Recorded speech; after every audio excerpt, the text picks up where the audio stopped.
So hello guys, welcome back to my YouTube channel. In this video I'll be showing you how to delete Apple Maps data in iPhone.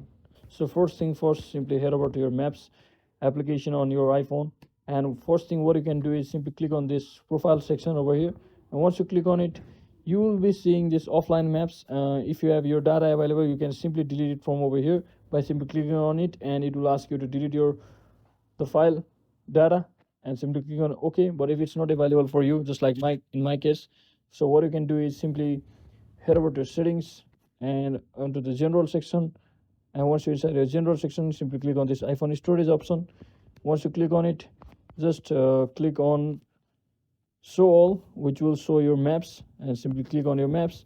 You can, from over here, what you can do is you can either offload your app, which will free up your storage used by the app but keep its documents and data by reinstalling it, and you can also delete your app. So what I prefer is you simply delete your app from over here, and just make sure you re-download it from your app store, just like this, by researching for the maps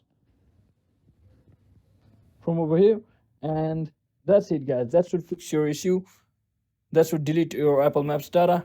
So that is exactly how you can easily delete your Apple Maps data in iPhone. So hope this video was helpful. If it was, don't forget to like and subscribe to the channel. See you on the next one.